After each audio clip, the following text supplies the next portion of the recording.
Hi friends, welcome back to our channel TET and DSC Network. Okay, last video లో నేను 7th class కి సంబంధించి starting 4 lessons అన్ని కూడా చేసి మన ఛానల్లో అప్లోడ్ చేశా.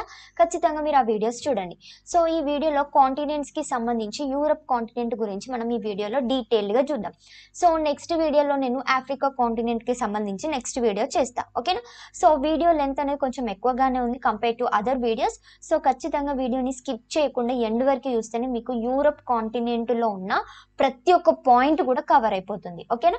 సో ఒకసారి మీరు ఈ వీడియో చూసినాక మీ టెక్స్ట్ బుక్ లో ఒకసారి లెసన్ మొత్తం కూడా ఒకసారి వన్ టైం రీడ్ ఇస్తే మీకు మొత్తం కూడా చాలా గుర్తుంటుంది. ఓకే, అండ్ నెక్స్ట్ మన చాలా మంది 9th 10th క్లాస్ కి సోషల్ కంటెంట్ వీడియోస్ కూడా చేయమని చెప్పేసి అంటారు. నేను ఖచ్చితంగా చేస్తా, బట్ అవి వచ్చేసి టెట్ తర్వాతనే నేను అప్లోడ్ చేయగలను. ఓకేనా? అండ్ అదే విధంగా టెస్ట్ పేపర్స్ కూడా చేయమని చెప్పేసి అంటారు. సో మన ఛానల్లో కంటెంట్ వీడియోస్ కంప్లీట్ అయిన వెంటనే నేను టెస్ట్ పేపర్స్ అన్ని కూడా చేస్తా. ఓకేనా? అండ్ అదే విధంగా నాకు ఈ వీడియో చేయడానికి మినిమం ఒక 1.5 డే అనేది మొత్తం కూడా ఈ యూరప్ కాంటినెంట్ చేయడానికే నాకు ఎక్కువ టైం అనేది తీసుకుంది. ఎందుకంటే అడిషనల్ ఇన్ఫర్మేషన్ పేపర్ 2 వాళ్ళకి యూజ్ అయ్యే విధంగా కూడా నేను గ్యాదర్ చేశా. సో డాక్యుమెంట్ ప్రిపేర్ చేసి వీడియో చేసి ఎడిట్ చేసే వరకే నాకు 1.5 అనేది డే అనేది గడిచిపోయింది. సో ఖచ్చితంగా మీరు ఈ వీడియోకి లైక్ చేయాలి అని చెప్పేసి నేను కోరుకుంటున్నా. సో ఫ్రెండ్స్, అదే విధంగా నాకు ఈ వీడియో కింద పేపర్ 1 వాళ్ళు ఎంతమంది ఉన్నారు, పేపర్ 2 వాళ్ళు ఎంతమంది ఉన్నారు అని చెప్పేసి నాకు ఈ వీడియో కింద కమెంట్ చేయండి. పేపర్ 1 అని, పేపర్ 1 వాళ్ళైతే పేపర్ 1 అని, పేపర్ 2 వాళ్ళైతే పేపర్ 2 అని చెప్పేసి కమెంట్ చేయండి. ఓకే, సో ఖచ్చితంగా మీరు కమెంట్ చేయడం మాత్రం మర్చిపోకండి. అండ్ ఫ్రెండ్స్, మీరు మన ఛానల్కి ఫస్ట్ టైం వచ్చినట్టయితే ఖచ్చితంగా ఈ వీడియోకి లైక్ చేయండి. అండ్ మెయిన్గా మన ఛానల్ని సబ్స్క్రైబ్ చేసుకొని డైలీ అప్డేట్స్ ఫాలో అవ్వడం మాత్రం మర్చిపోకండి. ఓకే, సో మీ ఫ్రెండ్స్కి కూడా షేర్ చేయండి. అండ్ మీకు ఏ డౌట్స్ ఉన్నా కూడా కింద కమెంట్ సెక్షన్లో కమెంట్ చేయడం మాత్రం మర్చిపోకండి. ఓకే, సో ఫస్ట్ వచ్చేసి మనము యూరప్ కాంటినెంట్ గురించి చూద్దాం. So first one Europe continent. First మనము యూరప్ కాంటినెంట్ యొక్క లొకేషన్ ఏంటిది, ఏ విధంగా ఉంటుంది, యూరప్కి 4 సైడ్స్లో ఏమేమి ఉంటాయో చూద్దాం. సో ఫస్ట్ వచ్చేసి మనకి ఇది వచ్చేసి యూరప్ కాంటినెంట్ అని చెప్పేసి అనుకోండి. సో యూరప్ కాంటినెంట్కి నార్త్లో వచ్చేసి ఆర్కిటిక్ ఓషియన్ అనేది ఉంటుంది. ఏముంటుంది నార్త్లో? ఆర్కిటిక్ ఓషియన్ ఉంటుంది. అండ్ నెక్స్ట్ యూరప్కి వెస్ట్ సైడ్ వచ్చేసి అట్లాంటిక్ ఓషన్ ఉంటుంది. వెస్ట్ సైడ్ ఏముంటుంది? అట్లాంటిక్ ఓషన్ ఉంటుంది. సో ఈ అట్లాంటిక్ ఓషన్ అనేది నార్త్ అమెరికా కాంటినెంట్ ఇంకా యూరప్ కాంటినెంట్ని సపరేట్ చేస్తుంది. ఏం సపరేట్ చేస్తుంది అట్లాంటిక్ ఓషన్? నార్త్ అమెరికా ఇంకా యూరప్ కాంటినెంట్ రెండింటిని సపరేట్ చేస్తుంది. ఏంటిది? అది Atlantic ocean. So next south side వచ్చేసి మనకి ఇక్కడ ఏముంటుంది అంటే మెడిటేరియన్ సీ ఉంటుంది. యూరప్కి సౌత్ సైడ్ మెడిటేరియన్ సీ ఉంటుంది. సో ఈ మెడిటేరియన్ సీ అనేది యూరప్ కాంటినెంట్ ఇంకా ఆఫ్రికా కాంటినెంట్ని సపరేట్ చేస్తుంది. సో యూరోపియన్స్ అప్పుడు ఏం నమ్మిండ్రు అని అంటే, యూరోపియన్స్కి ఏషియా కాంటినెంట్ గురించి కానీ, ఆస్ట్రేలియా కాంటినెంట్ గురించి కానీ, అమెరికా కాంటినెంట్స్ గురించి కానీ వాళ్ళకి అంతగా తెలియకపోతుండే. సో వాళ్ళకి తెలిసిందల్లా northern part of Africa and the western part of the Asia. అంటే ఇవి రెండు కూడా మెడిటేరియన్ సీకి సిచ్యువేట్ అయ్యి, అంటే మెడిటేరియన్ సీ చుట్టుపక్కలనే సిచ్యువేట్ అయి ఉన్నాయి కాబట్టి ఈ 2 కాంటినెంట్స్ యొక్క ఈ 2 పార్ట్స్ మాత్రమే తెలుస్తుండే యూరోపియన్స్కి. సో ఎప్పుడైతే వాళ్ళు సీ రూట్స్ కనుక్కోవడము, ట్రావెల్ చేయడము, ఇండియాకి రావడానికి వాళ్ళు ఏమేవైతే ట్రావెల్ చేసిరో సీ రూట్స్, దాని ద్వారా వాళ్ళకి మిగతా కాంటినెంట్స్ గురించి తెలిసింది. సో యూరోపియన్స్ వచ్చేసి నార్త్ అమెరికాకి సీ రూట్ అనేది 500 ఇయర్స్ ఎగోనే వాళ్ళు సీ రూట్ అనేది కనుక్కున్నారు. సో యూరోపియన్స్ నార్త్ అమెరికాకి సీ రూట్ ఏ విధంగా కనుక్కున్నారు ఏంటిదని చెప్పేసి మనకి లెసన్ ఎండ్లో అర్థమవుతుంది. సో ఖచ్చితంగా వీడియోని స్కిప్ చేయకుండా ఎండ్ వరకు చూస్తేనే మీకు అర్థమవుతుంది.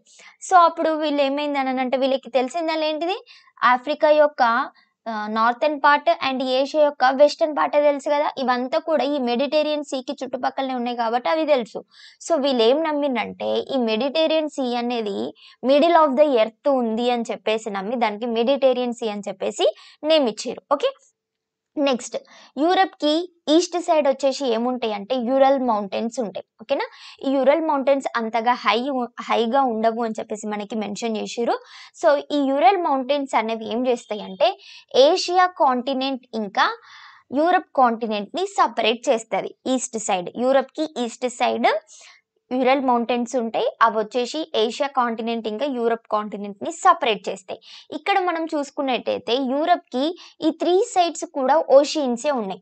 సో, ఈస్ట్ సైడ్ మాత్రమే మౌంటైన్స్ అంటే అదొక ల్యాండ్ అనే కదా మనం అర్థం చేసుకుంటాం. అదొక ల్యాండ్ ఫార్మ్సే. ల్యాండ్ ఫార్మ్స్‌లో అదొక టైపు మౌంటైన్స్ అంటే. సో, యూరప్‌కి ఈస్ట్ సైడ్ వచ్చేసి మొత్తం కూడా ల్యాండ్ మాస్ ఉంటది కాబట్టి, సో, ఈ రెండిటిని మనము కలిపితే టుగెదర్‌గా యూరప్ ఇంకా ఏషియా కాంటినెంట్స్ ఈ 2 కూడా ల్యాండ్ మాస్ తోటి కనెక్ట్ అయి ఉంటాయని వాటిని రెండిటిని మనము యురేషియా అని చెప్పేసి పిలుస్తాం. ఓకేనా? సో, ఇది మొత్తం కూడా యూరప్ కాంటినెంట్ యొక్క లొకేషన్. సో, మనకి ఇక్కడ చూసుకున్నట్టయితే నేను ఇందాక చెప్పిన కదా! ఏషియా అండ్ యూరప్ 2 కూడా కంటిన్యూయస్ ల్యాండ్ మాసెస్. కాబట్టి వాటిని రెండిటిని టుగెదర్‌గా ఏమని పిలుస్తాం? యురేషియా అని చెప్పేసి పిలుస్తాం. ఓకే. సో, ఫ్రెండ్స్ ఖచ్చితంగా మీరు వీడియోకి లైక్ చేయండి. నేను మినిమమ్ 100+ లైక్స్ అనేది ఈ వీడియోకి ఎక్స్‌పెక్ట్ చేస్తున్నా. సో, ఖచ్చితంగా మీరు దాన్ని రీచ్ అయ్యే విధంగా మీరు చేయాలని నేను కోరుకుంటున్నా. ఓకే. సో, ఇందాక నేను చెప్పా కదా! యూరోపియన్స్ అమెరికాకి 500 ఇయర్స్ ఎగోనే వాళ్ళు సీ రూట్ అనేది కనుక్కోవడం అనేది జరిగింది. Next one. సో, యూరోపియన్స్‌కి only western part of the Asia and northern part of the Africa మాత్రమే తెలుసు. ఇవన్నీ కూడా మెడిటేరియన్ సీకి సిట్యుయేట్ అయి ఉన్నాయి కాబట్టి వాళ్ళకవి తెలుసు. సో, అందుకనే they thought this sea was in the centre of the earth. ఓకేనా? వీళ్ళేం నమ్మిండ్రు? మెడిటేరియన్ సీ అనేది ఎర్త్‌కి సెంటర్‌లో ఉంది. వరల్డ్‌లో సెంటర్‌లో ఉంది అని చెప్పేసి వాళ్ళు నమ్మిర్రు. ఓకే. Next point. సో, మనకిక్కడ చూసుకుంటే మనకి కొన్ని రివర్స్ ఇంకా మౌంటైన్ రేంజెస్ గురించి యూరోప్‌లో ఉన్నవి మెన్షన్ చేషిర్రు. ఓకేనా? సో, ఈ మ్యాప్‌లో చూసుకుంటే ఈ బ్లూ కలర్‌లో ఉన్నయన్నీ కూడా రివర్స్. సో, అండ్ అదే విధంగా ఇవన్నీ కూడా మౌంటైన్స్. ఓకేనా? సో, ఇదొచ్చేసి యూరల్ మౌంటైన్స్. నెక్స్ట్. సో, యూరోప్‌లో ఎక్కువగా సెవెరల్ స్నో కవర్డ్ మౌంటైన్సే ఉంటాయి. ఎందుకు స్నో కవర్డ్ మౌంటైన్స్ ఉంటాయంటే, ఇప్పుడు నార్మల్‌గా ఈ మ్యాప్‌లో చూడండి. ఈక్వేటర్ అనేది ఇక్కడుంది. యూరప్ కాంటినెంట్ ఈక్వేటర్‌కి చాలా డిస్టెన్స్‌లో ఉంది గదా! సో, మనకి ఈక్వేటర్ దగ్గరనే ఎక్కువగా సన్‌లైట్ అనేది రిసీవ్ చేసుకుంటుంది. అవునా? సో, యూరప్ కాంటినెంట్ అనేది ఈక్వేటర్‌కి చాలా డిస్టెన్స్‌లో ఉండడం వల్ల అక్కడ అది పోలార్ రీజియన్స్‌కి దగ్గర ఉంది కాబట్టి అది స్నోఫాల్ అనేది ఎక్కువగా ఎక్స్‌పీరియన్స్ చేస్తుంది. సన్‌లైట్ అనేది అది ఎక్కువగా రిసీవ్ చేసుకోదు. ఓకే. సో, అందుకనే యూరోప్‌లో ఎక్కువగా సెవెరల్ మౌంటైన్స్ అన్నీ కూడా స్నో తోటి కవర్ అయిపోయి ఉంటాయి. అండ్ అదే విధంగా యూరోప్‌లో మౌంటైన్సే ఎక్కువుంటాయి. ప్లాట్యూ రీజియన్స్ అనేది చాలా తక్కువగా ఉంటుంది. సో, మన ఏషియా కాంటినెంట్‌లో వస్తే ప్లాట్యూ రీజియన్ అనేది ఎక్కువగా ఉంటుంది. అదే విధంగా యూరోప్‌లో ప్లాట్యూ రీజియన్ అనేది కొంచెం తక్కువగా ఉంటుంది. సో, ప్లాట్యూ రీజియన్ ఉండే కంట్రీస్ ఏంటివి అంటే ఫ్రాన్స్, జర్మనీ అండ్ స్పెయిన్. ఇవన్నీ కూడా ప్లాట్యూ రీజియన్స్ ఉండే కంట్రీస్ యూరోప్‌లో.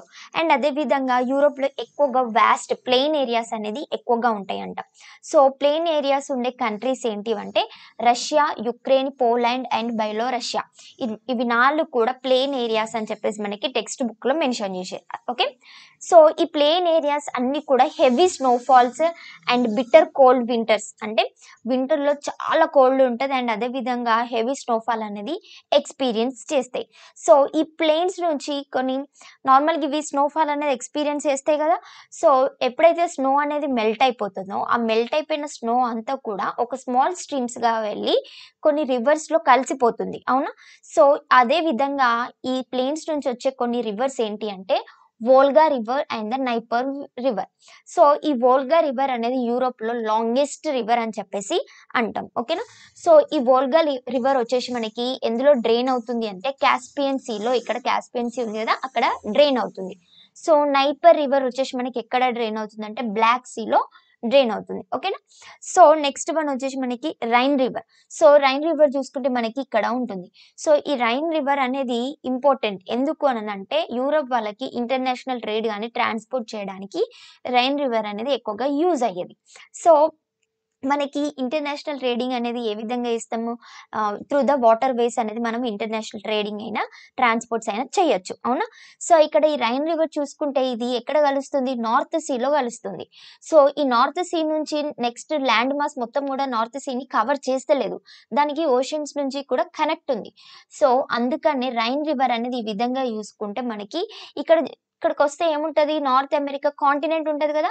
సో ఈ రైన్ రివర్ నుంచి షిప్స్ అయినా బోట్స్ అయినా కూడా ట్రావెల్ చేసి వేరే కంట్రీస్ నుంచి వచ్చి సో ఇక్కడ నార్త్ అమెరికా కాంటినెంట్ కైనా వేరే కాంటినెంట్స్ కైనా కూడా ఇంటర్నేషనల్ ట్రేడింగ్ అనేది చేయొచ్చు. అదే విధంగా ఇక్కడ వోల్గా రివర్ ఇంకా నైపర్ రివర్ చూసుకుంటే ఇవి వచ్చేసి క్లోజ్డ్, అంటే కాస్పియన్ సీకి 4 సైడ్స్ కూడా ల్యాండ్ మాసే, యూరోప్ యొక్క ల్యాండ్ మాసే కనెక్ట్ అయి ఉంది. అంటే వేరే కాంటినెంట్స్ తోటి దానికి ఆ సీకి కనెక్ట్ లేదు. సో అందుకని వోల్గా రివర్ అయినా నైపర్ రివర్ అయినా కూడా ఇంటర్నేషనల్ ట్రేడింగ్‌కి అవి వాటర్ వేస్ వాటికి యూజ్ అవ్వవు యూరోపియన్స్‌కి అని చెప్పేసి మనకి మెన్షన్ చేశారు. ఓకే. నెక్స్ట్ వన్ వచ్చేసి కొన్ని సీస్. మనకి యూరోప్‌లో ఉండే కొన్ని సీస్ ఏంటి అంటే ఇది వచ్చేసి first one Black Sea, next Caspian Sea, Mediterranean Sea and next one ఇక్కడ వచ్చేసి బాల్టిక్ సీ. సో ఇవన్నీ కూడా ఈ సీస్ అన్ని కూడా ఏమేమి కంట్రీస్ షేర్ చేసుకుంటాయి అని చెప్పేసి మనకి మెన్షన్ చేశారు. ఓకేనా. సో ఇదంతా కూడా టెక్స్ట్ బుక్ లో లేదు, కంట్రీస్ యొక్క నేను ఎక్స్ట్రా ఇన్ఫర్మేషన్ అనేది గ్యాదర్ చేసిన. ఇది పేపర్ 2 వాళ్ళకి అడగడానికి ఛాన్స్ ఉంటుంది, పేపర్ 1 వాళ్ళకి ఇంత డెప్త్ గా అడగరు. సో ఖచ్చితంగా మీరు ఎవరైతే పేపర్ 2కి ప్రిపేర్ అవుతారో అనేది కింద కమెంట్ సెక్షన్ లో ఖచ్చితంగా మీరు కమెంట్ చేయండి. Okay. So next Black Sea వచ్చేసి షేర్ చేసుకునే కంట్రీస్ ఏంటి అంటే Bulgaria, Georgia, Romania, Russia, Turkey and Ukraine. So ఇవన్నీ కూడా మీరు ఏ విధంగా గుర్తుంచుకోవాలంటే పేపర్ 2 వాళ్ళు మెయిన్ గా సో మీరు ఏదో ఒక కోడ్ అని చెప్పేసి గుర్తుంచుకోండి. ఓకేనా. సో బ్లాక్ సీకి ఏదైనా ఒక కోడ్ అనేది నేను లాస్ట్ వీడియోస్ లో సోషల్ లో కోడ్స్ ఏ విధంగా పెట్టుకోవాలనేది మీకు ఒక ఐడియా కోసం అనేది నేను కొన్ని చెప్పిన. సో అదే విధంగా దీన్ని కూడా మీరు కోడ్స్ తోటి గుర్తుంచుకుంటే చాలా ఈజీగా గుర్తుంటాయి. ఓకే. నెక్స్ట్ వన్ వచ్చేసి మెడిటేరియన్ సీ. మెడిటేరియన్ సీ వచ్చేసి ఏ కంట్రీస్ లో షేర్ చేసుకుంటుంది అంటే Spain, France, Italy, Greece and some countries of Asia and some countries of Africa. So Mediterranean Sea అనేది షేర్ చేసుకుంటుంది. ఓకే. నెక్స్ట్ వన్ వచ్చేసి Caspian Sea. So Caspian Sea వచ్చేసి ఏమేమి కంట్రీస్ లో షేర్ చేసుకుంటుంది అంటే Iran, Russia, Azerbaijan, Turkmenistan, Kazakhstan ఇవన్నీ కూడా కాస్పియన్ సీ అనేది షేర్ చేసుకుంటుంది. నెక్స్ట్ వన్ వచ్చేసి Baltic sea. So Baltic sea share చేసుకునే ఒక కంట్రీస్ ఏంటివి అంటే Denmark, Sweden, Finland, Estonia, Latvia, Lithuania, Poland, Germany and Russia. Okay. So next Europe లో ఉండే మౌంటైన్ రేంజెస్ ఏంటివి అని చెప్పేసి చూద్దాం. ఫస్ట్ యూరోప్ లో ఉండే ఇంపార్టెంట్ మౌంటైన్స్ ఏంటిదంటే ఆల్ప్స్ మౌంటైన్స్. సో ఈ ఆల్ప్స్ మౌంటైన్స్ అనేవి ఎక్కువగా ఇయర్ మొత్తం కూడా స్నో తోటి కవర్ అయిపోయి ఉంటాయి అని చెప్పేసి మనకి మెన్షన్ చేశారు. సో అదే విధంగా రైన్ రివర్ అండ్ పో రివర్ ఇవి రెండు కూడా ఈ ఆల్ప్స్ మౌంటైన్స్ నుంచే ఆరిజినేట్ అయినాయి అని చెప్పేసి మనకి మెన్షన్ చేశారు. ఓకేనా. సో బ్లాక్ సీకి ఇంకా కాస్పియన్ సీకి మిడిల్లో ఏం మౌంటైన్స్ ఉంటాయి అంటే కకాసస్ మౌంటైన్స్ అనేవి ఉంటాయి. ఓకేనా. సో ఈ మౌంటైన్స్ అన్ని కూడా టోటల్ గా మనకి 11 మౌంటైన్స్ 10 మౌంటైన్స్ ఏమో ఉంటాయి. అవన్నీ కూడా ఏ ఏ కంట్రీస్ ని షేర్ చేసుకుంటే ఏ మౌంటైన్స్ ఏంటిదని చెప్పేసి మనము ఇప్పుడు డీటెయిల్ గా చూద్దాం. So first one Alps mountains. ఇవి వచ్చేసి countries France, Italy, Austria and Switzerland. So ఈ ఆల్ప్స్ మౌంటైన్స్ అన్ని కూడా ఈ 4 కంట్రీస్ ని షేర్ చేసుకుంటాయి. సో మౌంటైన్ రేంజెస్ పేపర్ 2 వాళ్ళకి ఏ మౌంటైన్ రేంజ్ ఏ కంట్రీస్ లో షేర్ చేసుకుంటుందని చెప్పేసి అడగడానికి ఛాన్స్ ఉంది. పేపర్ 1 వాళ్ళకి ఇంపార్టెంట్ మౌంటైన్స్ మాత్రమే మనకి టెక్స్ట్ బుక్ లో ఏవైతే మెన్షన్ చేసిరో మౌంటైన్స్ నేమ్స్ అవే అడుగుతారు. సో ఖచ్చితంగా పేపర్ 2 వాళ్ళు ఇవన్నీ కూడా నోట్ చేసుకొని మీరు ఏదో ఒక మీ ఓన్ లాంగ్వేజ్ కోడ్ లో గుర్తుంచుకోవాలి. ఓకేనా. నెక్స్ట్ కకాసస్ మౌంటైన్స్ వచ్చేసి అజర్బైజాన్, జార్జియా అండ్ రష్యా ఈ 3 కంట్రీస్ ని షేర్ చేసుకుంటాయి. ఏంటి అవి Caucasus mountains. Next one Pyrenees mountains వచ్చేసి in between the Spain and France. ఇక్కడ చూసుకుంటే మనకి ఇక్కడ ఉంటాయి Pyrenees mountains. Okay. Next one వచ్చేసి స్కాండినావియన్ మౌంటైన్స్. సో ఈ స్కాండినావియన్ మౌంటైన్స్ వచ్చేసి ఫిన్లాండ్, నార్వే అండ్ స్వీడన్ ఈ కంట్రీస్ ని షేర్ చేసుకుంటాయి. సో స్కాండినావియన్ మౌంటైన్స్ వచ్చేసి ఇక్కడ ఉంటాయి. సో ఇక్కడ నుంచి చూసుకుంటే ఇది నార్వే ఉంటుంది, ఇది స్వీడన్, ఇక్కడ వచ్చేసి ఫిన్లాండ్. సో ఈ విధంగా ఈ 3 కంట్రీస్ ని స్కాండినావియన్ మౌంటైన్స్ అనేవి షేర్ చేసుకుంటాయి. నెక్స్ట్ వన్ వచ్చేసి పెనినిస్ మౌంటైన్స్. ఇవి వచ్చేసి ఎక్కడ ఉంటాయి అంటే ఇంగ్లాండ్ లో షేర్ చేసుకుంటాయి. ఓకేనా. ఇక్కడ చూసుకుంటే మనకి ఇక్కడ పెనినిస్ మౌంటైన్స్ అనేవి ఉన్నాయి. నెక్స్ట్ వన్ అపెనినిస్ మౌంటైన్స్ వచ్చేసి మనకి ఇటలీ అండ్ శాన్ మారినోలో ఉంటాయి. ఓకేనా. ఇక్కడ చూసుకుంటే లొకేషన్ వచ్చేసి ఇక్కడ ఉంటాయి. ఓకే. నెక్స్ట్ వన్ వచ్చేసి బాల్కన్ మౌంటైన్స్. బాల్కన్ మౌంటైన్స్ వచ్చేసి సెర్బియా అండ్ బల్గేరియాలో షేర్ చేసుకుంటాయి. సో అవి వచ్చేసి ఎక్కడ ఉంటాయి అంటే ఇక్కడ ఉంటాయి అని చెప్పేసి మనకి మెన్షన్ చేసి టెక్స్ట్ బుక్ లో మ్యాప్ ఇచ్చిన దాంట్లో లేదు, బట్ నేను సెర్చ్ చేసి అనేది ఈ బాల్కన్ మౌంటైన్స్ ఎక్కడ ఉంటాయని చెప్పేసి నేను సెర్చ్ చేసా. సో, అది వాటి లొకేషన్ వచ్చేసి ఇక్కడ ఉంటదని చెప్పేసి మనకి మెన్షన్ చేసిర్రు. ఓకే. నెక్స్ట్ వన్ వచ్చేసి వాస్జెస్ మౌంటైన్స్ వచ్చేసి ఇవి ఫ్రాన్స్‌లో ఉంటాయి. ఓకేనా. సో, వాస్జెస్ మౌంటైన్స్ వచ్చేసి ఇక్కడ ఫ్రాన్స్‌లో ఉంటాయని చెప్పేసి మనకి మెన్షన్ చేసిర్రు. ఓకే. నెక్స్ట్ వన్ వచ్చేసి బ్లాక్ ఫారెస్ట్ మౌంటైన్స్ ఇవి వచ్చేసి జర్మనీలో ఉంటాయి. సో, జర్మనీ వచ్చేసి మనకి ఇక్కడ ఉంటుంది. ఆల్ప్స్ పైననే బ్లాక్ ఫారెస్ట్ మౌంటైన్స్ అనేవి ఉంటాయి. ఓకే. నెక్స్ట్ వన్ వచ్చేసి కార్పాథియన్ మౌంటైన్స్. సో, ఇవి ఎక్కడ ఉంటాయంటే ఏ కంట్రీస్‌ని షేర్ చేసుకుంటాయి అంటే Hungary, Poland, Romania, Serbia and Slovakia, Ukrainia. Okay. So, ఈ కార్పాథియన్ మౌంటైన్స్ వచ్చేసి ఇక్కడ ఉన్నాయి. ఓకేనా. సో, ఈ మౌంటైన్ రేంజెస్ అన్నీ కూడా పేపర్ 2 వాళ్ళకి చాలా ఇంపార్టెంట్. వాళ్ళు ఖచ్చితంగా గుర్తుంచుకోవాలి. ఓకే. సో, నెక్స్ట్ చూసుకుంటే మనకి యూరోప్‌లో ఫ్లో అయ్యే రివర్స్ గురించి చూద్దాం. సో, ఇవన్నీ కూడా బ్లూ కలర్‌లో ఉన్నాయి అన్నీ కూడా రివర్స్. సో, ఫస్ట్ వన్ వచ్చేసి సైన్ రివర్. ఇది ఎక్కడ ఉంటుంది అంటే మనకి సైన్ రివర్ వచ్చేసి ఇక్కడ ఉంటుంది. ఇది ఫ్లో అయ్యే కంట్రీ ఏంటిదంటే ఫ్రాన్స్. ఇది ఎక్కడ డ్రైన్ అవుతుంది అంటే ఇదంతా కూడా మనకి అట్లాంటిక్ ఓషన్ కదా. సో, సైన్ రివర్ వచ్చేసి మనకి అట్లాంటిక్ ఓషన్‌లో డ్రైన్ అవుతుంది. సో, పేపర్ 1 వాళ్ళు రివర్ ఇంకా అది డ్రైన్ అయ్యే ఓషన్ కానీ, సీ కానీ ఇవనేది గుర్తుంచుకోవాలి. నెక్స్ట్ పేపర్ 2 వాళ్ళు కంట్రీస్ కూడా గుర్తుంచుకోవాలి. Okay. Next one rain river వచ్చేసి స్విట్జర్లాండ్, జర్మనీ అండ్ నెదర్లాండ్‌లో ఫ్లో అవుతుంది. సో, రైన్ రివర్ చూసుకుంటే మనకి ఇక్కడ ఉంటుంది. సో, ఇది ఎక్కడ డ్రైన్ అవుతుంది అనంటే ఇది వచ్చేసి నార్త్ సీలో డ్రైన్ అవుతుంది. ఓకే. నెక్స్ట్ వన్ వచ్చేసి ఓడర్ రివర్. సో, ఇది వచ్చేసి కంట్రీస్ ఏ కంట్రీస్ అంటే జర్మనీ ఇంకా పోలాండ్‌లో ఫ్లో అవుతుంది. సో, ఇది ఎక్కడ డ్రైన్ అవుతుందంటే బాల్టిక్ సీ. సో, మనకి బాల్టిక్ సీ చూసుకుంటే ఇదంతా కూడా బాల్టిక్ సీ అని చెప్పేసి అంటాం. సో, ఓడర్ రివర్ మనకి ఇక్కడ ఉంది. సో, ఇది వచ్చేసి బాల్టిక్ సీలో డ్రైన్ అవుతుంది. ఓకే. నెక్స్ట్ వన్ వచ్చేసి పో రివర్. సో, పో రివర్ మొత్తం కూడా ఇటలీలో ఫ్లో అవుతుంది. ఇది ఎక్కడ డ్రైన్ అవుతుందంటే అడ్రియాటిక్ సీలో డ్రైన్ అవుతుంది. సో, పో రివర్ చూసుకుంటే మనకి ఇక్కడ ఉంటుంది. సో, ఇదంతా కూడా ఇటలీ కంట్రీ. సో, ఇదొచ్చేసి Adriatic sea. So, Po river వచ్చేసి ఇటలీలో ఫ్లో అవుతుంది. అడ్రియాటిక్ సీలో డ్రైన్ అవుతుంది. ఓకే. నెక్స్ట్ వన్ వచ్చేసి డనుబే రివర్. సో, ఈ డనుబే రివర్ ఫ్లో అయ్యే కంట్రీస్ అన్నీ కూడా నేను ఇక్కడ మెన్షన్ చేసిన. సో, అవేంటి Germany, Austria, Hungary, Slovakia, Croatia, Serbia, Romania, Bulgaria, Moldova, Ukraine. So, ఇవన్నీ కూడా డనుబే రివర్ ఫ్లో అయ్యే కంట్రీస్. ఇదొచ్చేసి ఎక్కడ డ్రైన్ అవుతుందంటే బ్లాక్ సీలో డ్రైన్ అవుతుంది. సో, డనుబే రివర్ వచ్చేసి మనకి ఇక్కడ ఉంటుంది. ఇదొచ్చేసి బ్లాక్ సీ. సో, ఇదంతా కూడా ఈ విధంగా వచ్చి ఇక్కడ డ్రైన్ అవుతుంది. ఓకే. నెక్స్ట్ వన్ వచ్చేసి ఏంటిదంటే మనకి రివరు విస్టులా. సో, ఇదొచ్చేసి ఫ్లో అయ్యే కంట్రీస్ ఏంటి అంటే Poland, Ukraine and Slovakia. So, ఇది ఎక్కడ డ్రైన్ అవుతుందంటే బాల్టిక్ సీలో డ్రైన్ అవుతుంది. సో, మనకి విస్టులా వచ్చేసి ఇక్కడ ఉంది రివర్. ఇదొచ్చేసి మొత్తం కూడా బాల్టిక్ సీ కదా. సో, ఇది ఈ విధంగా ఫ్లో అయ్యి ఈ బాల్టిక్ సీలో కలిసిపోతుంది. ఓకే. నెక్స్ట్ వన్ వచ్చేసి Volga river. So, Volga river ఇది అనేది యూరోప్‌లో లాంగెస్ట్ రివర్. ఇది ఫ్లో అయ్యే కంట్రీ ఏంటిదంటే రష్యా. సో, ఇది ఎక్కడ కలిసిపోతుందంటే కాస్పియన్ సీలో కలిసిపోతుంది. సో, ఇక్కడ చూసుకుంటే ఇది మొత్తం కూడా వోల్గా రివర్. సో, ఇదంతా పార్ట్ అంతా కూడా రష్యా అని చెప్పేసి అంటాము.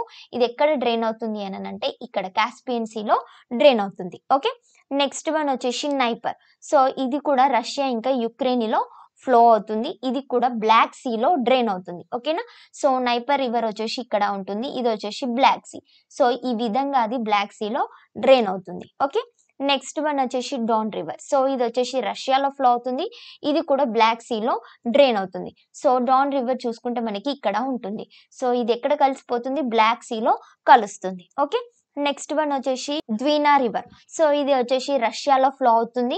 ఇది బాల్టిక్ సీలో కలిసిపోతుంది. సో, ద్వీనా రివర్ వచ్చేసి చూసుకుంటే మనకి ఇక్కడ ఉంటుంది. ఇదంతా కూడా బాల్టిక్ సీ కదా.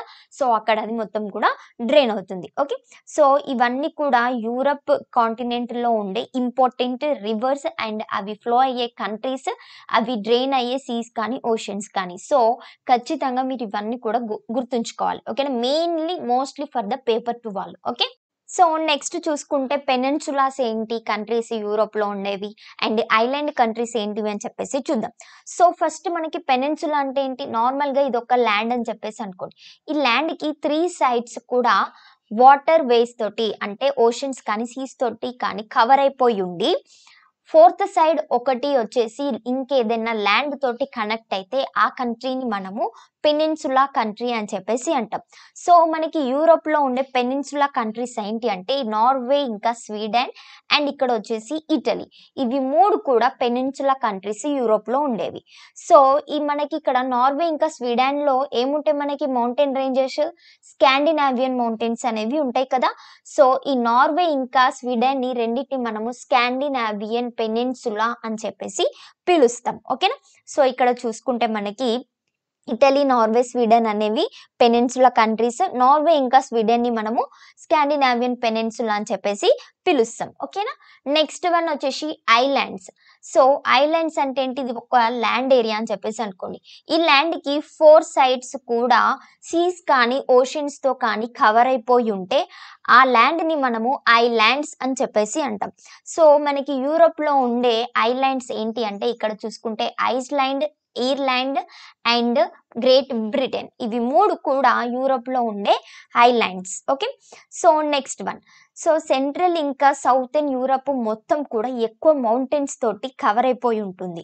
సో మనము మౌంటైన్స్ లో ట్రావెల్ చేయాలన్నా, ఏదైనా ట్రాన్స్పోర్ట్ చేయాలన్నా మనకి చాలా డిఫికల్టీగా ఉంటుంది. సో మనకి ఎక్కడైతే ట్రాన్స్పోర్ట్ అనేది డిఫికల్టీగా ఉంటుందో అక్కడ ట్రాన్స్పోర్ట్ యొక్క కాస్ట్ అనేది చాలా ఎక్స్పెన్సివ్ గా ఉంటుంది. అవునా. సో అందుకనే యూరోప్ లో ఎక్కువగా మౌంటైన్స్ కవర్ అవడం వల్ల వాళ్ళకి మొత్తం కూడా ట్రాన్స్పోర్ట్ ఇంకా ట్రావెల్ చేయడానికి ఎక్స్పెన్సివ్ గా ఉంటుంది. సో వీళ్ళు ఏం చేసిండ్రు అని అంటే సీ రూట్స్ ని, సీ వాటర్ వేస్ రూట్స్ ని వాళ్ళు యూజ్ చేసుకున్నారు. ఎందుకు అని అంటే సీలో షిప్స్ తోటి ట్రావెల్ చేయడం కొంచెం ఈజీయే అండ్ అదే విధంగా అవి లెస్ ఎక్స్పెన్సివ్ గా ఉంటాయి యూరోప్ లో. సో అందుకనే వాళ్ళు ఎక్కువగా సీ ట్రాన్స్పోర్ట్ ని యూజ్ చేసేవాళ్ళు. ఓకే. సో నెక్స్ట్ చూసుకుంటే మనకి బేస్ ఇంకా గల్ఫ్స్, ఇవి 2 కూడా సీ యొక్క ఎన్క్లోజ్డ్ పార్ట్ అని చెప్పేసి అంటాం. ఓకేనా. సీస్ యొక్క 3 సైడ్ ల్యాండ్ అనేది 3 సైడ్స్ కూడా కవర్ అయిపోయి ఉంటుంది. సో వాటిని మనము బేస్ కానీ గల్ఫ్ కానీ అంటాం. సో బేస్ కి ఎగ్జాంపుల్ వచ్చేసి మనకి యూరోప్ లో బే ఆఫ్ బిస్కే అని ఉంది. సో ఈ బేస్ అనేది ఏ విధంగా ఉంటాయి అంటే ల్యాండ్ అనేది ఇన్వర్డ్స్, కర్వ్డ్ ఇన్వర్డ్స్ గా ఈ విధంగా ఉంటుంది. ఈ బే యొక్క మౌత్ అనేది ఇట్లా వైడ్ గా ఉంటుంది. సో వాటిని మనము బేస్ అని చెప్పేసి అంటాం. నెక్స్ట్ గల్ఫ్ అనేది ఏ విధంగా ఉంటుందంటే ఇక్కడ మనం చూసుకుంటే ఇదంతా కూడా బాల్టిక్ సీ కదా. సో గల్ఫ్ కి ఎగ్జాంపుల్ వచ్చేసి బాల్టిక్ సీ. సో ఇక్కడ చూసుకుంటే నారో ఇన్లెట్ అనేది ఉంటుంది. సీ యొక్క ఇన్లెట్ అనేది నారోగా ఉంటుంది, దాని మౌత్ కూడా నారోగా ఉంటుంది అని చెప్పేసి మనకి మెన్షన్ చేశారు. సో ఈ బేస్ ఇంకా గల్ఫ్స్ అనేవి సీస్ నుంచి వచ్చే హై స్ట్రోమ్స్ కి ల్యాండ్ ని ప్రొటెక్ట్ చేస్తాయి. ఓకేనా. నెక్స్ట్. సో ఇందాక నేను చెప్పినా కదా బే ఇంకా గల్ఫ్ 2 కూడా సీ యొక్క ఎన్క్లోజ్డ్ పార్ట్ అని చెప్పేసి అంటాము. ల్యాండ్ అనేది సీకి ఇది 3 సైడ్స్ ఉంటుంది. సో అదే విధంగా ఈ బే ఇంకా గల్ఫ్స్ అన్ని కూడా సీస్ నుంచి వచ్చే హై స్ట్రోమ్స్ ని మనకి ల్యాండ్ ని ప్రొటెక్ట్ చేస్తాయి. Next one. సో బేస్ అనేవి నేను ఇందాక చెప్పిన కదా ల్యాండ్ అనేది ఇన్వర్డ్స్ గా ఉంటుంది, బే యొక్క మౌత్ అనేది వైడ్ గా ఉంటుంది, గల్ఫ్ యొక్క ఇన్లెట్ అనేది నారోగా ఉంటుంది అండ్ అదే విధంగా దాని యొక్క మౌత్ అనేది కూడా నారోగా ఉంటుంది. ఓకే. నెక్స్ట్. సో యూరోప్ యొక్క క్లైమేట్ అనేది ఏ విధంగా ఉంటుందంటే యూరోప్ లో ఎక్కువగా కోల్డ్ అంటే స్నోఫాల్ అనేది ఎక్కువగా ఎక్స్పీరియన్స్ చేస్తుంది కాబట్టి కూల్నెస్ అనేది ఎక్కువగా ఉంటుంది. సో వాళ్ళు వచ్చేసి ఎక్కువగా వార్మ్ అంటే హాట్ సన్ కోసము వెయిట్ చేస్తూ ఉంటారు అని చెప్పేసి మనకి మెన్షన్ చేసి. సో ఎందుకు ఆ విధంగా ఉంటుందంటే నార్మల్గా యూరోప్ అనేది ఈక్వేటర్ లైన్ కి కొంచెం డిస్టెన్స్ లో ఉంది, అంటే పోలార్ రీజియన్స్ కి దగ్గరగా ఉంది కాబట్టి వాటికి ఎక్కువగా సన్లైట్ అనేది ఆ కాంటినెంట్ కి రీచ్ కాకుండా ఉంటుంది కాబట్టి సో అందుకనే వాటికి కూలర్ అనేది అంటే స్నోఫాల్ అనేది ఎక్కువగా ఉంటుంది, కూల్ అనేది ఎక్కువగా ఉంటుంది. ఓకే. నెక్స్ట్. సో యూరోప్ లోని western part of the Europe ఎక్కువగా అట్లాంటిక్ ఓషన్స్ నుంచి వచ్చే విండ్స్ తోటే క్లైమేట్ అనేది ఇన్ఫ్లుయెన్స్ అయ్యి ఉంటుంది. ఓకేనా. సో వెస్టర్న్ యూరోప్ అనేది కోల్డ్నెస్ ని కొంచెం ఎక్కువగా ఎక్స్పీరియన్స్ చేస్తుంది and compare to the eastern Europe అనేది వెస్టర్న్ యూరోప్ కంటే ఎక్కువ కోల్డ్ అనేది ఎక్స్పీరియన్స్ చేస్తుంది. ఓకే. సో ఈ ఈస్టర్న్ యూరోప్ కంట్రీస్ ఏంటివంటే లైక్ పోలాండ్ అండ్ రష్యా, ఇవి 2 కూడా చాలా ఎక్కువ సివియర్ వింటర్స్ ని ఎక్స్పీరియన్స్ చేస్తే వైల్ ఫ్రాన్స్ అండ్ బ్రిటన్ లో వచ్చేసి కంపారేటివ్లీ వార్మర్ అంటే కొంచెం వార్మ్ గా ఉంటది అని చెప్పేసి మనకి మెన్షన్ చేశారు. సో రష్యాలో వింటర్స్ అనేది ఏ విధంగా ఉంటదంటే రష్యా కంట్రీలో ఉన్న రివర్స్ కానీ దాని నియర్ బై సీస్ కూడా ఫ్రీజ్ అయ్యే విధంగా వింటర్స్ అనేవి ఉంటాయి అని చెప్పేసి మనకి మెన్షన్ చేసి. సో ఈ విధంగా అనేది వెస్టర్న్ యూరోప్‌లో ఈ విధంగా ఉండదు. ఎందుకు అననంటే అట్లాంటిక్ ఓషన్స్ నుంచి వచ్చే విండ్స్ ద్వారా. సో ఆ విండ్స్ ఏంటివి అని చెప్పేసి మనము ఇప్పుడు చూద్దాం. ఓకే. సో ఆ విండ్స్‌ని మనము వెస్టర్లీస్ అని చెప్పేసి అంటాం. ఈ విండ్స్ ఇయర్ మొత్తం కూడా అట్లాంటిక్ ఓషన్ నుంచి యూరప్‌కి బ్లో అవుతా ఉంటాయి. సో ఇవి వెస్ట్ నుంచి బ్లో అవుతాయి కాబట్టి వాటిని వెస్టర్లీస్ అంటాం అని చెప్పేసి మనకి టెక్స్ట్ బుక్‌లో మెన్షన్ చేషిర్రు. అండ్ అదే విధంగా ఇంకొకటి కూడా ఏమని మెన్షన్ చేశారంటే ఇవి యాక్చువల్‌గా సౌత్ వెస్ట్ నుంచి నార్త్ ఈస్ట్‌కి బ్లో అవుతాయి అని చెప్పేసి మనకి మెన్షన్ చేషిర్రు. ఓకేనా. సో నెక్స్ట్ ఈ విండ్స్ అనేవి ఎక్కువగా వార్మర్‌గా ఉంటాయి. దాన్ ద ల్యాండ్ టెంపరేచర్ కంటే ఎక్కువగా వార్మ్ ఉంటాయి. అండ్ అదే విధంగా మాయిస్ట్ అనేది కూడా ఎక్కువగా ఉంటుంది. సో ఈ వార్మ్ ఇంకా మాయిస్ట్ విండ్స్ తోటే మనకి వెస్టర్న్ యూరప్ మొత్తం కూడా క్లైమేట్ అనేది ఇన్‌ఫ్లూయెన్స్ అవుతుంది. ఓకే.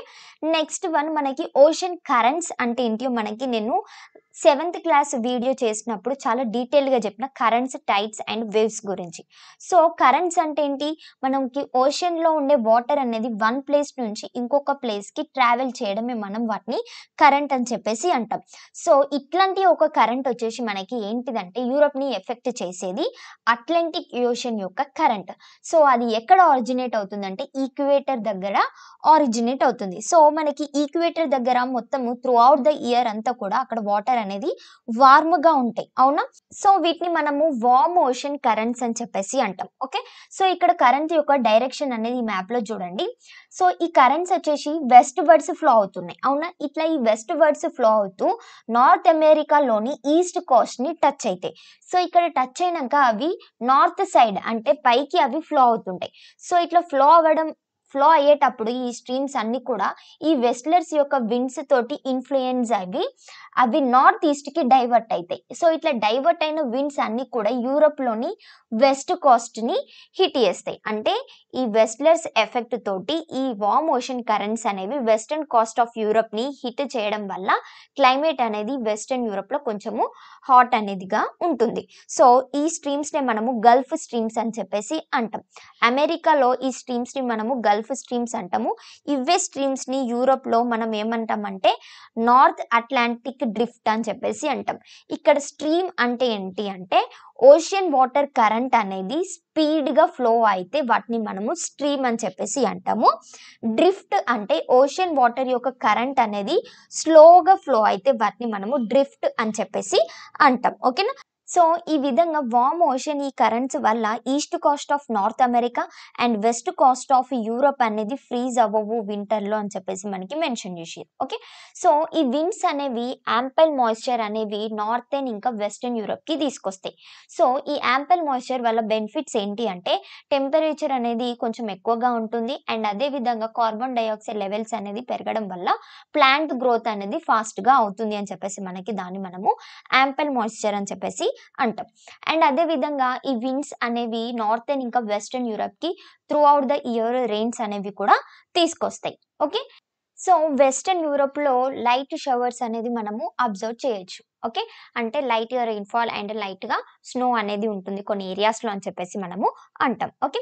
నెక్స్ట్ సో యూరోప్‌కి ఎక్కువగా ఫిషింగ్ ఇండస్ట్రీ అయినా ఎక్కువగా ఉంటుంది కాబట్టి సో ఈ వార్మ్ కరెంట్స్ అనేవి ఫిష్ బ్రీడ్ చేయడానికి ఎక్కువగా యూజ్ అవుతాయి. సో దాని ద్వారా ఎందుకు యూజ్ అవుతాయి అనంటే ఈ వార్మ్ కరెంట్స్ అనేవి ఫిషెస్‌కి యాంపెల్ ఫుడ్ మెటీరియల్ అనేది ఫిషెస్‌కి తీసుకొస్తాయి కాబట్టి ఫిష్ బ్రీడింగ్‌కి ఈ వార్మ్ కరెంట్స్ అనేవి ఎక్కువగా యూజ్ అవుతాయి. సో అందుకని మనకి యూరోప్‌లో ఉండే ఫిషరీ ఇండస్ట్రీ అనేది ఎక్కడ డెవలప్ అయింది అంటే North Sea near the Great బ్రిటన్‌లో మనకి ఫిష్ ఇండస్ట్రీ అనేది ఉంటుంది. ఆ పార్ట్ నార్త్ సీలో ఉన్న పార్ట్‌ని మనం ఏమంటాము అంటే డాగర్ బ్యాంక్ అని చెప్పేసి అంటాం. ఓకే. సో ఈ డాగర్ బ్యాంక్ తోటి బెనిఫిట్ అయ్యే కంట్రీస్ యూరోపియన్ కంట్రీస్ ఏంటి అంటే England, Denmark, Germany, Norway, Sweden and Netherland. ఇవన్నీ కూడా ఈ డాగర్ బ్యాంక్స్ తోటి బెనిఫిట్ అయ్యే European countries. So next one వచ్చేసి మెడిటేరియన్ క్లైమేట్. సో మనకి యూరోప్‌లో సౌత్‌లో చూసుకుంటే మెడిటేరియన్ సీ అనేది ఉంటుంది కదా. సో ఈ మెడిటేరియన్ సీకి షేర్ చేసుకునే కంట్రీస్ అన్నీ కూడా మెడిటేరియన్ కంట్రీస్ అని చెప్పేసి అంటాం. సో ఈ కంట్రీస్ ఏ క్లైమేట్‌ని అయితే ఎక్స్‌పీరియన్స్ చేస్తాయో ఆ క్లైమేట్‌ని మనము మెడిటేరియన్ క్లైమేట్ అని చెప్పేసి అంటాం. ఓకే. సో, ఈ క్లైమేట్ అనేది మెడిటేరియన్ క్లైమేట్ ఏ విధంగా ఉంటుందంటే, వింటర్స్‌లో ఎక్కువగా కోల్డ్ ఉండదు. సమ్మర్స్ అనేది ఎక్కువ కొంచెం వార్మ్ అనేది ఉంటుంది అని చెప్పేసి మెన్షన్ చేషిర్రు. సో, ఈ మెడిటేరియన్ కంట్రీస్‌లో ఎక్కువగా రెయిన్‌ఫాల్ అనేది త్రూ ఔట్ ద ఇయర్స్ అనేవి రెయిన్‌ఫాల్ అనేది ఉండదు. ఓకే. సో, నెక్స్ట్ ఈ మెడిటేరియన్ కంట్రీస్‌లో వెస్ట్‌లర్స్ అనేవి ఎక్కువగా వింటర్ మంత్స్‌లో బ్లో అవుతాయి కాబట్టి, ఇవి రెయినీస్ అనేవి వింటర్‌లో తీసుకొస్తాయి మెడిటేరియన్ కంట్రీస్‌కి. నార్మల్‌గా మనం చెప్పినట్టయితే మెడిటేరియన్ కంట్రీస్‌లో రెయిన్స్ అనేవి వింటర్ మంత్స్‌లో ఎక్స్‌పీరియన్స్ అవుతాయి. ఓకేనా? సో, మెడిటేరియన్ క్లైమేట్ అనేది ఏ విధంగా మనం డిఫైన్ చేయొచ్చు అననంటే, రెయినీ వింటర్స్ అండ్ డ్రై సమ్మర్స్‌ని కలిపితే మనము మెడిటేరియన్ క్లైమేట్ అని చెప్పేసి అంటాం. సో, ఇట్లాంటి టైప్ ఆఫ్ క్లైమేట్ అనేది జ్యూసీ ఫ్రూట్స్‌ని గ్రో చేయడానికి చాలా యూజ్ అవుతుంది అని చెప్పేసి మనకి మెన్షన్ చేషిర్రు. సో, అదే విధంగా ఫేమస్ ఫ్రూట్స్ అవి ఇక్కడ గ్రో చేసే ఫ్రూట్స్ ఏంటివంటే olives, figs, grapes and oranges అని చెప్పేసి మనకి మెన్షన్ చేషిర్రు. ఓకేనా? సో, ఇవన్నీ కూడా సౌతర్న్ యూరోప్‌లో ఎక్కువగా గ్రో చేస్తాం. Next seasons. యూరోప్‌లో సీజన్స్ వచ్చేసి 4 సీజన్స్ అనేది యూరోప్ అనేది ఎక్స్‌పీరియన్స్ చేస్తది. మనకొచ్చేసి 3 సీజన్స్ ఉంటాయి. అవునా? Monsoon, winter and summer. అదే యూరోప్‌లో వచ్చేసి ఎక్స్‌ట్రా ఆటమ్ సీజన్ అని చెప్పేసి ఉంటుంది. సో, ఇందాక నేను చెప్పా కదా! యూరోప్‌లో వచ్చేసి 4 మెయిన్ సీజన్స్ ఉంటాయి. అవి winter, spring, summer and atom seasons అనేవి ఉంటాయి. ఓకే. సో, ఫస్ట్ వన్ వచ్చేసి వింటర్స్. సో, ఎప్పుడైతే నవంబర్ మంత్ వస్తుందో అప్పుడు యూరోప్ వాళ్ళు వింటర్ సీజన్ అనేది ఎక్స్‌పీరియన్స్ చేస్తారు. సో, నవంబర్‌లో కొంచెం కోల్డ్‌గా ఉంటుంది. డిసెంబర్‌కొచ్చేసరికి ఎక్కువగా కోల్డ్ ఉండి స్నో అనేది పడడం అవుతుంది. ఓకేనా? సో, ఇక్కడ సన్‌రైజ్ అనేది చాలా లేట్‌గా అవుతుంది అని చెప్పేసి మెన్షన్ చేషిర్రు. ఎప్పుడవుతుందంటే సన్‌రైజ్ మార్నింగ్ 9 లేదా 10:00కి సన్‌రైజ్ అవుతుంది.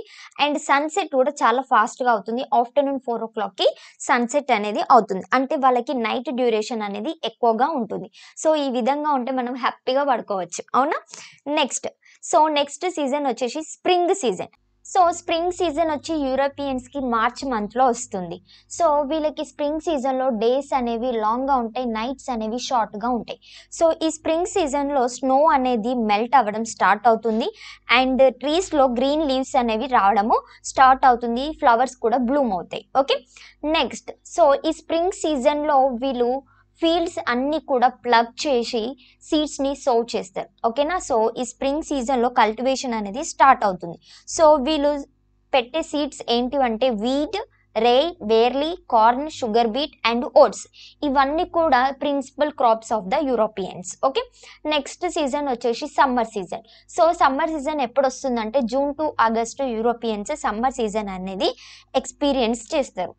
ఈ సమ్మర్ సీజన్‌లో సన్‌రైజ్ అనేది చాలా ఫాస్ట్‌గా అవుతుంది. మనకంటే ముందే అవుతుంది సన్‌రైజ్. ఎప్పుడు అంటే 4:00కి సన్‌రైజ్ అనేది అవుతుంది మార్నింగ్. సన్‌సెట్ అనేది చాలా లేట్‌గా అవుతుంది 8:00కి. అంటే వీళ్ళకి నైట్ డ్యూరేషన్ అనేది తక్కువగా ఉంటుంది. అదే విధంగా మన ఇండియాలో నైట్ డ్యూరేషన్ తక్కువగా ఉంటే ఏ విధంగా ఉంటుంది? ఒకసారి ఇమాజిన్ చేసుకోండి. ఓకే.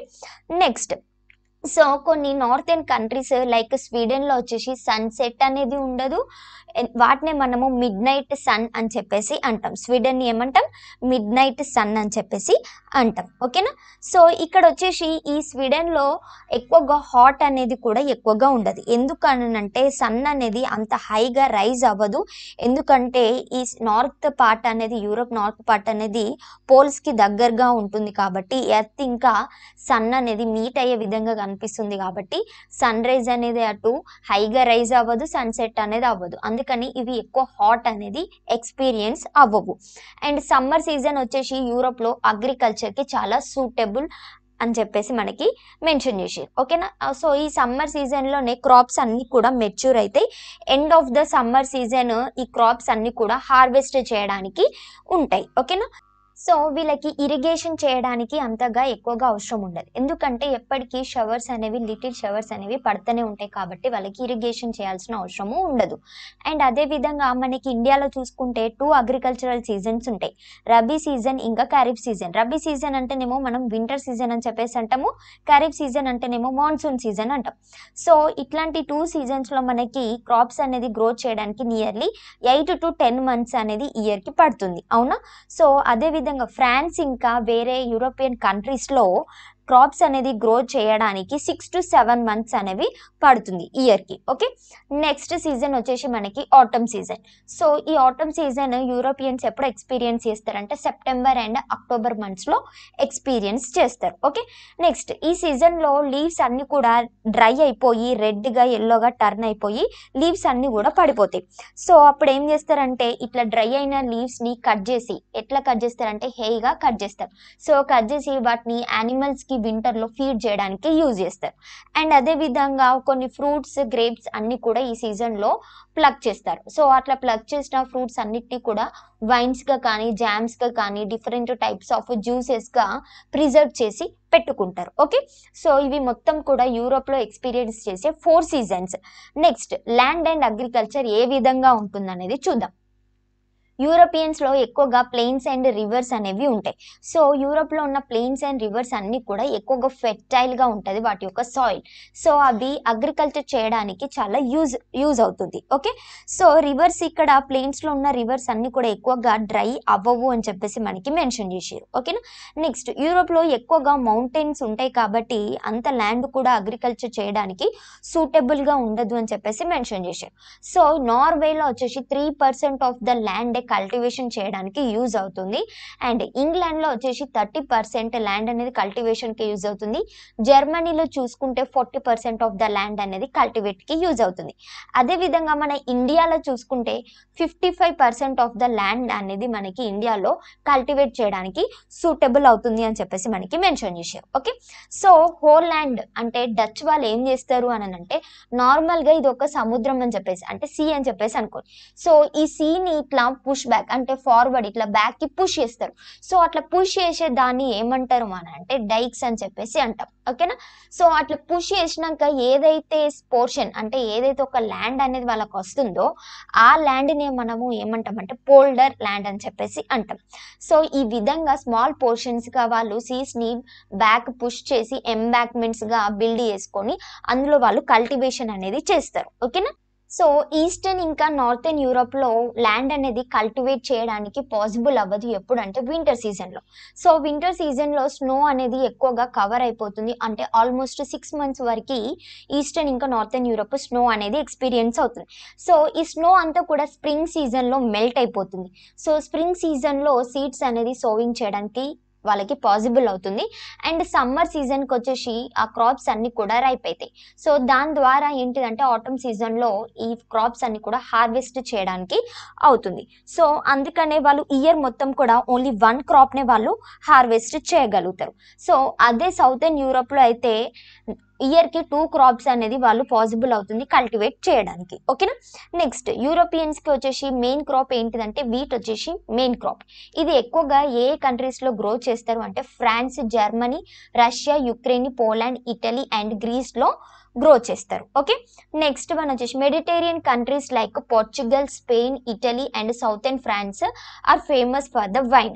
సో మనకి వైన్ వచ్చేసి యూరోపియన్స్ గ్రేప్స్ నుంచి తీస్తారు. ఓకేనా, వైన్ ప్రిపేర్ చేసే కంట్రీస్ ఏంటి అవి Mediterranean countries Portugal, Spain, Italy and southern France.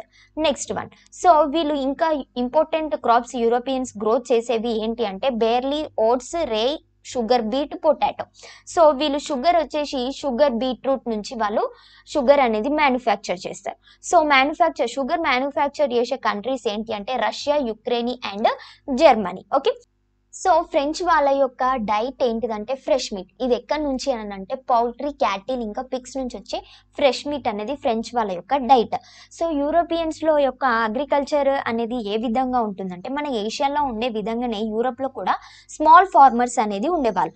But last 2 centuries నుంచి ఈ స్మాల్ ఫార్మర్స్ అంతా కూడా వాళ్ళ దగ్గర ఉన్న ల్యాండ్ అంతా కూడా లార్జ్ ఫార్మర్స్ అంతా కూడా తీసుకొని వాళ్ళే కల్టివేషన్ అనేది చేయడం స్టార్ట్ చేశారు. సో ఇక్కడ అగ్రికల్చర్ మీద వాళ్ళు తక్కువ మంది ఉంటారు. సో వీళ్ళు ఏదైతే ల్యాండ్ వాళ్ళకు ఉన్న ల్యాండ్లోనే అగ్రికల్చర్ అనేది చేస్తారో అక్కడే వాళ్ళ హౌస్ అనేది బిల్డ్ చేసుకుంటారు. సో అందుకనే మనము యూరోపియన్ కంట్రీస్లో చూసుకుంటే హౌసెస్ అన్ని కూడా చాలా డిస్టెన్స్లో ఉంటాయి. ఓకే, సో అండ్ అదే విధంగా వాళ్ళకి డిఫరెంట్ టైప్స్ ఆఫ్ పోర్షన్స్ అనేవి కూడా ఉంటాయి. యానిమల్స్కి ఒకటి అండ్ ఫుడ్ గ్రెయిన్స్ స్టోర్ చేయడానికి ఒకటి, పౌల్ట్రీకి కైనా పిగ్స్కి కానీ ఇట్లా డిఫరెంట్ పార్టీషన్స్ అనేవి వాళ్ళకి ఉంటాయి. ఓకే, సో అదే విధంగా వీళ్ళు ఎక్కువగా సోల్డ్ అంటే వీళ్ళ అగ్రికల్చర్ ప్రొడక్ట్ అంతా కూడా మార్కెట్లో సోల్డ్ చేస్తారు. సో ఎర్లియర్ డేస్లో యూరోపియన్స్ వాళ్ళ ఓన్ బ్రెడ్ని వాళ్ళే బేక్ చేసుకునే వాళ్ళు అని చెప్పేసి మెన్షన్ చేసిరు. కానీ ప్రజెంట్ వచ్చేసి వాళ్ళు ఎక్కువగా బ్రెడ్స్ కూడా బయట నుంచి తీసుకొచ్చుకొని తింటారు అని చెప్పేసి మనకి మెన్షన్ చేసిరు. ఓకేనా, యూరోపియన్స్లో ఎక్కువగా లార్జ్ కోల్డ్ స్టోరేజెస్ ఉండడం వల్ల చీజ్ కానీ మీట్ కానీ వైన్ కానీ ఇవన్నీ కూడా స్టోర్ చేసి అన్ని స్మోకింగ్ తోటి డ్రైయింగ్ తోటి ఫ్రీజింగ్ తోటి అన్ని కూడా ప్రిజర్వ్ చేసి పెట్టుకుంటారు. ఓకేనా, నెక్స్ట్ వన్ వచ్చేసి మనకి డిస్కవరీ ఆఫ్ సీ రూట్ అనేది యూరోపియన్స్ ఏ విధంగా డిస్కవర్ చేశారు అనేది. సో యూరోపియన్స్ ఏన్షియంట్ టైంలో ఫిషింగ్ చేయడం కోసము షిప్స్ అనేది బిల్డ్ చేయడము ఎక్కువగా చేసేవాళ్ళు. సో ఈ విధంగా బోట్స్ ఇంకా షిప్స్ బిల్డ్ చేయడంలో వాళ్ళు స్కిల్స్ అనేవి ఎక్కువగా పెరిగినాయి. సో స్టార్టింగ్లో వాళ్ళు ఫిషింగ్ కోసము షిప్స్ యూజ్ చేస్తే తర్వాత వాళ్ళు ఇంటర్నేషనల్ ట్రేడింగ్ కోసము షిప్స్ అనేవి యూజ్ చేశారు. సో అదే విధంగా ఏన్షియంట్ టైంలో యూరోపియన్స్ ట్రేడింగ్ వచ్చేసి మన ఇండియాలోనే కాకుండా ఇంకా వేరే ఏషియన్ కంట్రీస్ లైక్ ఇండోనేషియా, చైనాలో కూడా వాళ్ళు ట్రేడింగ్ అనేది చేసారు. సో వీళ్ళు ఏం చేసిరంటే ఈ కంట్రీస్ నుంచి కొన్ని మెటీరియల్స్ అనేవి ఎక్స్చేంజ్ ఆఫ్ గోల్డ్ ఇంకా సిల్వర్ ఎక్స్చేంజ్ తోటి కొన్ని మెటీరియల్స్ అనేవి వాళ్ళు యూరోప్కి తీసుకెళ్ళిపోయారు. ఆ మెటీరియల్స్ గుడ్స్ ఏంటి అంటే కాటన్, సిల్క్, ఇంకా వేరే జెమ్స్, ఐవరీ అండ్ స్పైసెస్ ఇవన్నీ కూడా వాళ్ళు యూరోప్కి తీసుకెళ్ళారు. సో అదే విధంగా వీళ్ళు 500 years ఏగో వాళ్ళు యూరోపియన్స్ ఇండియాకి రావడానికి డిఫరెంట్ సీ రూట్స్ అనేది సెర్చ్ చేసి, సో వాళ్ళకి అప్పుడు ఓన్లీ 2 మేజర్ రూట్స్ ఉండేవి. ఇండియాకి రీచ్ అవ్వడానికి 2 మేజర్ రూట్స్ ఉండేవి. ఆ 2 మేజర్ రూట్స్ రెండు కూడా మెడిటేరియన్ సీని క్రాస్ చేసే వాళ్ళు రావాలి. ఓకేనా, సో ఫస్ట్ రూట్ వచ్చేసి ల్యాండ్ రూట్. ఏంటిదంటే అవి ఏ కంట్రీస్ని క్రాస్ చేయాలంటే వాళ్ళు ఇరాన్ ఇంకా ఆఫ్ఘనిస్తాన్ని క్రాస్ చేయాలి. దానికి రావడానికి అది ల్యాండ్ రూట్ అని చెప్పేసి అంటాం. సెకండ్ రూట్ వచ్చేసి వాటర్ రూట్ అంటే సీ రూట్. సో వాళ్ళు ఏమేమి క్రాస్ చేయాలంటే రెడ్ సీ అండ్ తర్వాత అరేబియన్ సీ. ఈ 2 రూట్స్ యూజ్ చేసుకొని వాళ్ళు ఇండియాకి వచ్చేవాళ్ళు. సో అయితే ఏమైంది అని అంటే ఈ 2 రూట్స్ రెండు కూడా ఏవైతే కంట్రీస్ అరబ్స్ రూల్ చేస్తారో వాటి నుంచి ఆ కంట్రీస్ నుంచి పాస్ అయ్యేటి. సో అరబ్స్కి ఇంకా యూరోపియన్స్కి ఎప్పుడు గొడవలు అయితేనే ఉండుంటాయి కాబట్టి వాళ్ళు ఆ రూట్స్ని క్లోజ్ చేసారు, యూరోపియన్స్కి రానియకపోతుండే. సో మెడిటేరియన్ సీ వచ్చేసి ఎక్కువగా ఇటాలియన్ మర్చెంట్సే కంట్రోల్ చేసేవారు. సో ఈ ఇటాలియన్ మర్చెంట్స్ అంతా కూడా వేరే కంట్రీస్ని అలో చేసే వాళ్ళు కాదు వాళ్ళ దాంట్లో రావడానికి. సో అందుకని ఏం చేసిండ్రంటే ఇటాలియన్ సేలర్ క్రిస్టోఫర్ కొలంబస్ అనే అతను ఏమనుకున్నాడంటే ఎర్త్ అనేది రౌండ్గా ఉంటే మనము వెస్ట్ వర్డ్స్ ట్రావెల్ చేస్తే మనము ఇండియాకి రీచ్ అవ్వచ్చు అని చెప్పేసి అనుకుంటాడు. సో అందుకనే క్రిస్టోఫర్ కొలంబస్ ఏం చేస్తారంటే he travels to the westwards across the Atlantic ocean. ఓకేనా, so Atlantic ocean westwards నుంచి అట్లాంటిక్ ఓషన్ ట్రావెల్ చేసి తర్వాత చైనా రీచ్ అవుతాం అండ్ తర్వాత ఇండియా రీచ్ అవుతాం అని చెప్పేసి అతను అనుకుంటారు. సో దాని ద్వారా ఏం చేస్తారు అంటే వాళ్ళు 3 షిప్స్ యూజ్ చేసుకొని వాళ్ళు వెస్ట్ వర్డ్స్ ట్రావెల్ అనేది స్టార్ట్ చేస్తారు. ఎప్పుడు అంటే 1492లో అక్రాస్ ద అట్లాంటిక్ ఓషన్లో. సో ఇక్కడ చూసుకుంటే ఈ విధంగా వాళ్ళు ట్రావెల్ అనేది స్టార్ట్ చేసారు వెస్ట్ వర్డ్స్ అంటే ఈ విధంగా రావడానికి. ఇట్లా రౌండ్గా ఎత్ అనేది రౌండ్గా ఉంటుంది కదా, సో ఈ విధంగా వస్తే మనము ఇండియా రీచ్ అవ్వచ్చు అని చెప్పేసి వాళ్ళు నమ్ముతారు కాబట్టి వెస్ట్ వర్డ్స్ అనేది 3 షిప్స్ తోటి ట్రావెల్ అనేది స్టార్ట్ చేసారు. ఆఫ్టర్ 3 months అంటే వాళ్ళు ట్రావెల్ స్టార్ట్ చేసినాక 3 months తర్వాత వాళ్ళు ఒక ల్యాండ్ అనేది రీచ్ అవుతారు. సో అతను కొలంబస్ ఏమనుకుంటారంటే హురే మనము ఇండియాకి రీచ్ అయినది అని చెప్పేసి అతను ఎక్కువగా హ్యాపీగా ఫీల్ అవుతాడు. సో దాని ద్వారా అతనికి అక్కడ చూసే మనుషుల్ని వాళ్ళందరినీ చూసి ఇది ఇండియా కాదు వేరే ఒక ల్యాండ్ అంటే వేరే ఒక కంట్రీ అని చెప్పేసి అతను నమ్ముతాడు. అదే ఇప్పుడు మనము ఏమంటామంటే వెస్ట్ ఇండీస్ అని చెప్పేసి పిలుస్తాం ఆ కంట్రీని. ఓకేనా, సో ఈ విధంగా అతను నార్త్ అమెరికాలోని వెస్ట్ ఇండీస్ని కనుక్కున్నాడు. సో ఈ విధంగా క్రిస్టోఫర్ కొలంబస్ కనుక్కున్నాక వేరే యూరోపియన్స్ కూడా అమెరికాకి వెళ్ళి వాళ్ళు అక్కడ ట్రేడింగ్ అనేది కూడా స్టార్ట్ చేసారు. ఓకే, సో కొలంబస్ యొక్క షిప్స్ని వెస్ట్ ఇండీస్కి ఏం తీసుకెళ్తాయి అంటే విండ్స్. సో ఈ విధంగా ఇక్కడ సౌత్ నుంచి విండ్స్ అనేవి ఇవి ఫ్లో అవుతున్నాయి కదా, యూరోప్లోని సౌత్ నుంచి ఫ్లో అయ్యే విండ్స్ ఇవి సౌత్ వెస్ట్కి వెళ్తాయి. ఓకేనా, సౌత్ వెస్ట్ డైరెక్షన్లో ఫ్లో అవుతాయి. ఇవి మొత్తం కూడా ఇయర్ మొత్తం కూడా ఫ్లో అవుతాయి. సో ఈ విండ్సే కొలంబస్ని ఈ విధంగా ట్రావెల్ చేయడానికి హెల్ప్ అయినాయి. సో అందుకనే ఈ విండ్స్ ఆ షిప్స్ని యూరోప్ నుంచి ఈస్ట్ కోస్ట్ ఆఫ్ అమెరికాకి అవి షిప్స్ని తీసుకెళ్తాయి. సో ఈ విండ్స్ని ఏమంటాము అంటే ట్రేడ్ విండ్స్ అని చెప్పేసి అంటాం. ఇవి వెస్ట్లర్స్ కావు, ఇవి ట్రేడ్ విండ్స్, ఇవి డిఫరెంట్ కైండ్స్ ఆఫ్ విండ్స్. ఓకేనా. సో దీని తర్వాత కొలంబస్ అమెరికాని కనుక్కున్న తర్వాత యూరోపియన్స్ డిఫరెంట్ సీ రూట్స్ అనేది ఇండియాకి రావడానికి కనుక్కున్నారు.